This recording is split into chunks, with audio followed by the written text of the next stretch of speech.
Welcome back to the Gardening with Joy and Holly radio show. Time for your questions, our answers. If you got a question, send it on over. GardenTalkRadio@gmail.com, or give us a call on the Proclamation Hotline, brought to you by Proclamation Goods. That number is 1-800-927-SHOW, 1-800-927-7469. Proclamation Goods creates cookware for the eco-conscious home chef. Their pans are non-toxic, have a lifetime warranty, and are made in Wisconsin. Their award-winning stainless steel Proclamation Duo cookware set is a 12-inch skillet and a stock pot that doubles as a wok. Best of all, the skillet and stock pot hinge together to form a Dutch oven. It's 2 pans with the versatility of 10, empowering you to cook more with less. If you care about your health and strive for a more sustainable lifestyle, then Proclamation Goods is for you. Supplies limited, so order yours now at proclamationgoods.com. All right, this question is brought to you by Fleet Farm and fleetfarm.com. Holly, can I use maple leaves in my garden for mulch as they fall from the tree, even though they are covered with spots? The maple leaf spot disease, I believe, is what you call it. It's called maple leaf tar. Maple leaf tar, okay.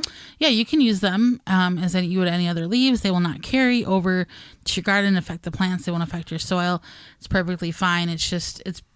I think it's a fungi or something, some sort of fungus. And you can shred them or put them on whole. We very rarely shred our leaves anymore, just because of time. We just get them in off the ground or out of the street in the municipality that we live in, and cover our raised beds and our ground and put a pile somewhere so we can always have as much as we possibly can.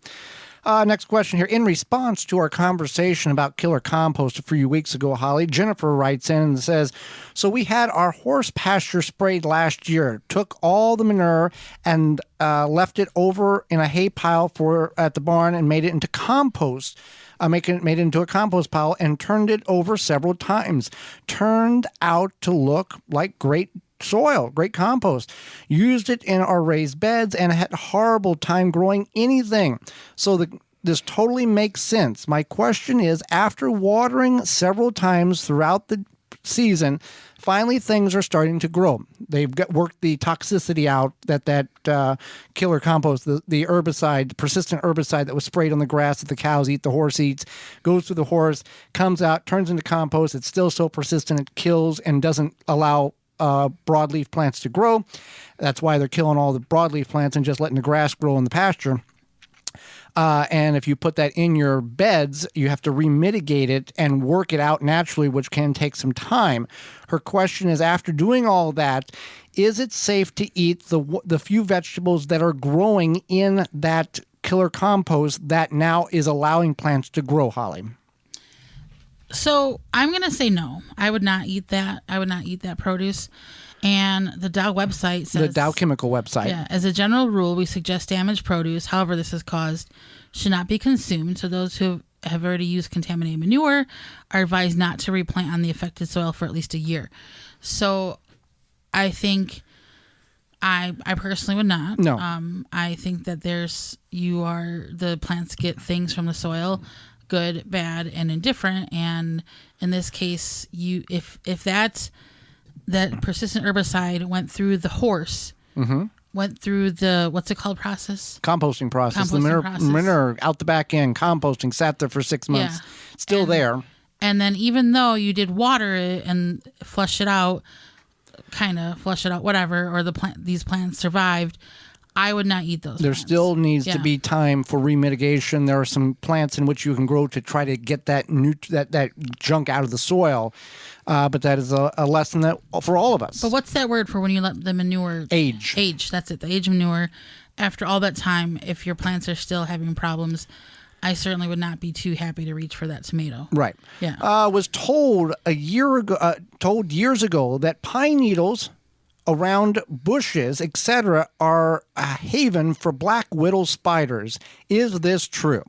Well, spiders love anything that is a cool, dry place. So pine needles, mulch, if it's up around the house or around trees, they're going to love that. For many of us, black widow spiders is not really a concern. Their habitat is from, like, let's say, Oklahoma City to St. Louis to Toledo, Ohio, down in the upper north, portions of Alabama, Georgia, Carolinas, East Coast, and some portions of Pennsylvania, Pittsburgh, Philadelphia, and around some of the Great Lakes there. So not everybody's dealing with that, but spiders are a very important aspect to your garden. Even if they're poisonous, they have a great positive impact by the control of insects in which they are consuming through their webs every day and nightly. So if we can just work in harmony with some of these bad, what we think are bad insects or poisonous, which are legit poisonous, it balances out. If we can just do that, it will balance out everything. And we will be happier together because we'll have less insects. Don't kill the possum because the possum eats ticks. Don't bother the bats. They eat mosquitoes. Those type of things. If we can just work and tolerate them just a little bit, in the long run, we're all going to be a little bit better in living where we're at. Let's see here. What are some fun, easy crops to grow over winter? Well, we've got 4 of them for you. Fun, you may not find it fun. Well, but some of these you may not enjoy. But here's some 4 options for you. One is leafy green, so this can include lettuce. You could do spinach. You could do leaf lettuce. Leaf lettuce. Leaf lettuce would be what I would go with. Yeah, leaf lettuce. So that's leafy greens. Cilantro. And so if you're not a cilantro fan, then you want to skip that one. But if you are, you can go. It's delicious to have fresh cilantro. You can do it year round. You can go to our parent website, the WisconsinVegetableGardener.com, and search year round cilantro, and you can grow it right in your kitchen window. Yeah, we've done that quite a few times. And then Tiny Tim tomatoes. Is it Tiny Tim? Yep. Yeah, ours is going on a year and a half old, growing indoors under the Happy Leaf LED grow light. You can use coupon code Joey Holly to save 10% on your order of $90 or more and get you a Happy Leaf LED grow light made in America that will last probably longer than you will. And then green beans. Green beans might be a little more of a challenge than anything, but green beans can be done. For more information, please visit theWisconsinVegetableGardener.com.